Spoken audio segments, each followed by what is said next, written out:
यह कहानी महात्मा बुद्ध की है, जो हमें हमारे भीतर उठते वासना और गंदे विचारों को समझने और नियंत्रित करने की सीख देती है। एक दिन एक युवक गौतम बुद्ध के पास आया और उनसे बोला, हे बुद्ध, मेरे मन में हमेशा गंदे और वासना से भरे विचार आते हैं। मैं नहीं चाहता कि मेरे मन में ऐसे विचार आएं, लेकिन फिर भी मेरा मन बार बार भटकता है। मैं स्त्रियों को देखकर आकर्षित हो जाता हूं और अपने आप को रोक नहीं पाता। इससे मेरी ऊर्जा और समय दोनों नष्ट हो जाते हैं और मैं कभी भी भीतर से शांत नहीं रह पाता। बुद्ध मुस्कुराए और बोले, क्या तुम जानते हो कि काम वासना वास्तव में होती क्या है? युवक ने कहा, मैं नहीं जानता कि यह क्या है, लेकिन इतना जरूर जानता हूं कि यह कोई अच्छी चीज नहीं है। तब बुद्ध बोले, तुम्हें पहले यह समझना होगा कि जो भी प्राकृतिक रूप से हमारे भीतर है वह बुरा नहीं है। वासना कोई बुरी चीज नहीं है, यह तो हमारे मन की एक भावना है जो किसी चीज की कमी का एहसास कराती है और हमें उसे पाने की ओर प्रेरित करती है। जैसे अगर धन की कमी हो तो उसमें वासना जागती है, उसी तरह जब यह जरूरत शारीरिक होती है तो हम उसे काम वासना कहते हैं। युवक ने फिर पूछा, बुद्ध, यह काम वासना आती कहां से है? बुद्ध ने उत्तर दिया, यह कहीं से आती नहीं है, यह हमारे भीतर ही होती है और इसका होना जरूरी है, तभी तो मानव जाति का अस्तित्व बना हुआ है। युवक ने फिर पूछा, अगर यह जरूरी है तो लोग इसे गलत क्यों कहते हैं? बुद्ध बोले, यही तो समस्या है, लोग इसे गलत ढंग से समझते हैं, इसे दबाने की कोशिश करते हैं। वासना गलत नहीं है, उसका गलत उपयोग गलत है। लोग जिस व्यक्ति से प्रेम करते हैं उसी को पाने को अपना जीवन बना लेते हैं और बस उसी के बारे में सोचते रहते हैं, यह गलत है। बुद्ध ने आगे पूछा, क्या तुम जानते हो कि जानवरों में भी काम वासना होती है? युवक बोला, हां बुद्ध, जानवरों में भी होती है, क्योंकि वे भी तो अपनी संतान को जन्म देते हैं। बुद्ध बोले, तो फिर हम जानवरों की काम वासना को गलत क्यों नहीं कहते? युवक बोला, मैं नहीं जानता, महात्मा आप ही बताइए।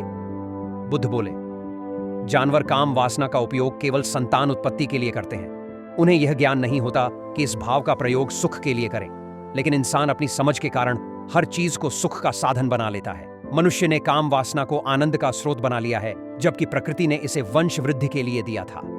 युवक ने पूछा, महात्मा जी, फिर यह काम वासना हम पर हावी क्यों हो जाती है? बुद्ध बोले, ध्यान से सुनो, मैं तुम्हें एक कहानी सुनाता हूं जिससे तुम्हें सब समझ आ जाएगा। एक समय की बात है, एक आश्रम में गुरु और शिष्य रहते थे। शिष्य रोज गांव में भिक्षा लेने जाता था और रास्ते में एक नदी पड़ती थी। एक दिन उस शिष्य ने देखा कि एक युवक एक पेड़ के पीछे छिपा हुआ है। शिष्य उसके पास गया और पूछा, भाई, तुम यहां क्या कर रहे हो? युवक बोला, अरे, तुझे नहीं दिख रहा कि मैं क्या देख रहा हूं? शिष्य ने नदी की ओर देखा, वहां कुछ युवतियां पानी भर रही थीं। शिष्य बोला, अरे, इसमें छिपने वाली क्या बात है? युवक बोला, पागल, जरा देख तो सही। उनके शरीर, उनकी अदाएं, उनकी पतली कमर कैसे झुकती है, उनके बाल कैसे लहराते हैं, जैसे कोई सुंदरता बिखर रही हो। शिष्य ने दोबारा देखा और इस बार उसकी आंखें उन दृश्यों में खो गईं। पहले वह निर्भय था, कुछ भी महसूस नहीं कर रहा था, पर अब वह छिपने लगा और उन युवतियों को देखने लगा। अचानक उसे अंदर से झटका लगा और वह बोला, यह मैं क्या कर रहा हूं? और वह जल्दी से वहां से चला गया। वह वापस आश्रम गया और अपने काम में लग गया, लेकिन अब वह जो देख कर आया था वही उसके मन में चलता रहा। उसका मन किसी भी काम में नहीं लग रहा था। अगले दिन सुबह वह जल्दी निकल गया और फिर वहीं पेड़ के पास जाकर युवक के साथ मिलकर छुपकर युवतियों को देखने लगा। अब यह उसका रोज का काम बन गया। उसका मन किसी भी काम में नहीं लगता था। वह हमेशा विचारों में उलझा रहता, ना वह ठीक से सो पाता, ना खाना खा पाता। उसका मन बेचैन रहता। गुरु दीक्षा देते तब भी वह खोया रहता। गुरु ने उसकी हालत समझ ली थी। एक दिन गुरु ने कहा, आज से मैं भी तुम्हारे साथ भिक्षा मांगने चलूंगा। शिष्य बोला, नहीं गुरुदेव, आप क्यों परेशान हो रहे हैं? मैं अकेला ही चला जाऊंगा। गुरु ने कहा, ठीक है, तुम अकेले ही जाओ। शिष्य चला गया, लेकिन गुरु भी उसके पीछे पीछे चल पड़े, यह देखने कि वह कहां जाता है, किससे मिलता है। थोड़ी देर बाद गुरु ने देखा कि उनका शिष्य एक युवक के साथ पेड़ के पीछे अपराधियों की तरह छिपा हुआ कुछ देख रहा है। गुरु भी चुपचाप उसके पीछे जाकर देखने लगे कि आखिर वह क्या देख रहा है। उन्होंने देखा कि वह युवतियों को छुपकर देख रहा था जो नदी से पानी भर रही थी। गुरु ने पुकारा, तुम क्या कर रहे हो? गुरु की आवाज सुनते ही शिष्य घबरा गया। उसके पसीने छूटने लगे और वह कांपने लगा, जैसे कोई चोर रंगे हाथों पकड़ा गया हो। यह कहानी उस शिष्य की है जिसकी हालत बहुत खराब हो गई थी। वह एकदम चुप था, उसकी जुबान से केवल टूटे फूटे शब्द निकल रहे थे। वह अपने गुरु की आंखों में भी नहीं देख पा रहा था। गुरु ने उसकी ओर देखा और कहा, मेरा शिष्य तो निडर था, उसे तो किसी बात का भय नहीं होता था, लेकिन ये क्या, आज तुम भय से कांप रहे हो। शिष्य ने अपराधबोध में डूबकर कहा, गुरुदेव, मुझे क्षमा कर दीजिए, यह मेरी गलती नहीं थी। उस युवक ने मुझे बहका दिया, लेकिन आज मैं आपसे वचन देता हूं कि अब मैं ऐसा कुछ नहीं करूंगा। कृपया मुझे क्षमा कर दें। गुरु ने शांत स्वर में कहा, ठीक है, पर यह याद रखो, जैसी संगति हम करते हैं वैसा ही फल हमें मिलता है।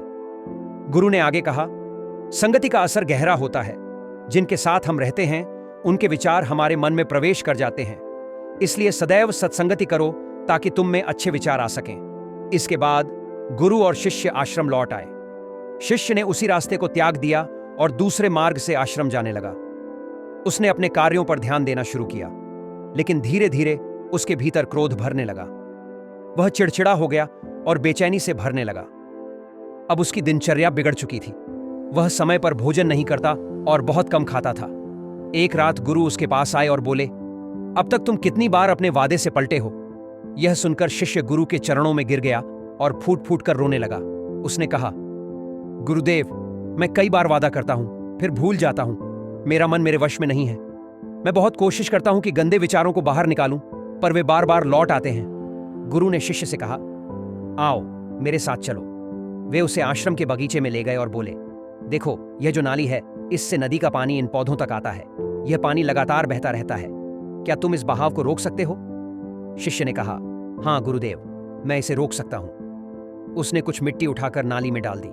पानी थोड़ी देर के लिए रुका, लेकिन फिर मिट्टी को पार कर बहने लगा। गुरु ने कहा, देखो, यह तो रुका ही नहीं। तब शिष्य ने कुछ पत्थर डाल दिए। पानी कुछ समय के लिए रुका, पर फिर पत्थरों के ऊपर से बहने लगा। गुरु ने कहा, अरे, तुम तो कह रहे थे कि बहाव रोक दोगे, लेकिन देखो, पानी तो फिर बह निकला। शिष्य बोला, अब की बार मैं पूरी ताकत से इसे रोकूंगा। उसने एक बड़ा भारी पत्थर लाकर नाली पर रख दिया और पानी रुक गया। वह गर्व से बोला, गुरुदेव, मैंने पानी को रोक दिया, आपकी बात पूरी कर दी। गुरु मुस्कुराए और बोले, जरा ध्यान से देखो, पानी पीछे की नाली से निकल गया है और अब अगल बगल से बह रहा है। और देखो, इस पत्थर के आगे भी पानी आ गया है। यह तो अपना रास्ता बदलकर फिर से आगे बह निकलेगा। और वास्तव में कुछ ही क्षणों में ऐसा हो भी गया। गुरु ने कहा, तुम्हारे साथ भी यही हो रहा है। तुम हर बार प्रयास करते हो, लेकिन हर बार वह प्रयास टूट जाता है। चाहे जितनी मिट्टी या पत्थर डालो, पानी तो अपना रास्ता बना ही लेता है। यह सब देखकर शिष्य ने पूछा, गुरुदेव, क्या कोई ऐसा तरीका नहीं है जिससे ये गंदे विचार मेरे मन में आना ही बंद हो जाएं? गुरु उसे लेकर उस नदी के पास गए जहां से बगीचे में पानी आता था। उन्होंने कहा, वह पानी इसी नदी से आता है। अगर हम इस मूल स्रोत को बंद कर दें तो क्या पानी रुकेगा? शिष्य बोला, हाँ गुरुदेव, अगर हम यही से बहाव रोक दें तो पानी बगीचे में जाएगा ही नहीं। फिर उसने मेहनत करके मिट्टी और पत्थर डालकर नदी से जाने वाला मार्ग बंद कर दिया और बोला, गुरुदेव, अब पानी बगीचे तक नहीं जाएगा। गुरु ने गंभीर होकर कहा, अगर पानी बगीचे में नहीं जाएगा तो पौधे सूख जाएंगे। उनमें से कुछ पौधे ऐसे हैं जिन्हें रोज पानी चाहिए, वो तो मुरझाकर मर जाएंगे। उनका क्या? यह सुनकर शिष्य ने वह मार्ग फिर से खोल दिया। फिर गुरु ने पूछा, अगर हम नदी के सारे पानी को बगीचे की ओर भेज दें तो क्या होगा? शिष्य बोला, गुरुदेव, फिर तो सारे पौधे गल जाएंगे, कुछ भी नहीं बचेगा। गुरु ने मुस्कुराते हुए कहा, यही बात समझो, हमें किसी चीज को पूरी तरह से रोकना नहीं है, बल्कि संतुलन बनाए रखना है। कम पानी से भी पौधे नष्ट होते हैं और अधिक पानी से भी। जीवन संतुलन से ही चलता है। गुरु ने कहा, अगर मैं तुमसे कहूं कि आम के बारे में मत सोचो तो तुम्हारे मन में क्या आएगा? शिष्य बोला, गुरुदेव, सबसे पहले आम का चित्र ही आएगा। गुरु ने कहा, देखा, जब हम किसी विचार को रोकने की कोशिश करते हैं तो वह और गहराई से आता है। इसलिए गंदे विचारों को दबाओ मत, बल्कि उन्हें आने दो और फिर संतुलन से निपटो। गुरु ने आगे कहा, ये विचार अक्सर गलत संगति की वजह से आते हैं। कई बार व्यक्ति स्वभाव से कामुक नहीं होता, लेकिन जब वह अश्लील लोगों की संगति में रहता है तो उनके विचार उसमें घर कर लेते हैं। शिष्य बोला, गुरुदेव, आप बिल्कुल ठीक कह रहे हैं, मैं अपने रास्ते से भटक गया था। उस रात शिष्य ने वर्षों बाद सुकून से नींद ली। सुबह वह पूरे मन से अपने कार्यों में लग गया और भिक्षा लेने उसी रास्ते से गया जहां पहले वह लड़कियों को छुपकर देखता था। आज वही युवक भी वहां था जो पहले पेड़ के पीछे छिपता था। शिष्य नदी पर गया जहां महिलाएं पानी भर रही थीं। उसने पानी मांगा उनमें से एक युवती ने उसे पानी पिलाया और उसके चरण छुए। शिष्य ने आशीर्वाद दिया, तुम्हारा कल्याण हो। उसका मन आनंद से भर गया, जैसे खोई हुई शांति वापस मिल गई हो। वह मुस्कुराता हुआ लौटने लगा। तभी पीछे से वही युवक आया और बोला, क्या बात है, आज तो तुमने सामने से दर्शन कर लिए, तुम तो मुझसे भी आगे निकल गए। शिष्य बोला, हम हमेशा दूसरों को देखने में लगे रहते हैं, पर खुद को देख ही नहीं पाते। कब तक इस पेड़ के पीछे छिपते रहोगे? किसी को पसंद करते हो तो बोलो, अगर वह तुम्हें पसंद करती है तो विवाह करो, उससे पहले खुद को पहचानो, कुछ बनो। इस तरह अपना समय मत बर्बाद करो। इसके बाद वह युवक रोज शिष्य से मिलने लगा। उसने नदी जाना छोड़ दिया और जीवन में कुछ बनने के लिए मेहनत करने लगा। तो देखा तुमने, संगति का क्या असर होता है। अपनी संगति बदलो, अपने विचार बदलो। अंत में बुद्ध ने उस युवक से पूछा, अब तुम्हें तुम्हारे सभी प्रश्नों के उत्तर मिल गए? युवक बोला, हाँ महात्मा जी, आपका बहुत बहुत धन्यवाद। बुद्ध बोले, जब भी तुम्हारे मन में गंदे विचार आए तब खुद को दोषी मत मानो, बस संतुलन बनाने का प्रयास करो और खुद को पहचानो।